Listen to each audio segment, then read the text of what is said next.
सुनी अनसुनी कहानियों में लीजिए सुनते हैं कहानी गोल्ड माइंस। रचना राजपूत की आवाज़ में।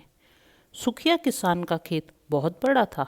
उसके खेत के किनारे से नदी जाती थी, इसलिए साल भर फसल बहुत अच्छी होती थी। एक बार उसने अखबार में पढ़ा, अफ्रीका के कई किसान रातों रात इस दुनिया के सबसे ज़्यादा अमीर किसान बन गए। ज़्यादातर किसानों को खदानें मिली हैं, जिसमें से सोना, हीरा या कई कीमती पत्थर मिले हैं। किसान भी बिना सोचे समझे अपना खेत सस्ते दाम में अपने ही दोस्त हल्कू को बेचकर अफ्रीका चला गया। वहाँ एक खेत खरीदा पर खदान नहीं मिली। फिर उसने उसे बेचकर दूसरा खेत खरीद लिया। इस खेत में भी कोई खदान नहीं मिली। फिर ये खेत बेचने का सिलसिला साल भर चलता रहा, परंतु किसान को कोई माइंस नहीं मिली। किसान अब परेशान रहने लगा, चिड़चिड़ा भी हो गया।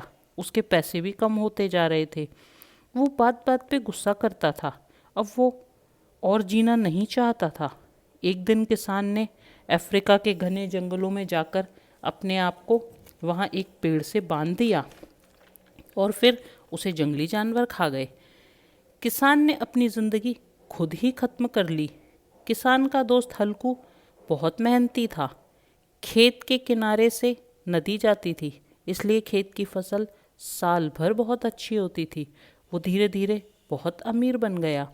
हल्कू किसान को अपनी नदी का पानी किसी खदान के हीरे सोने चांदी से कम नहीं लगता था।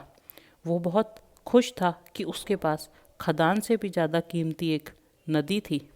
नमस्कार।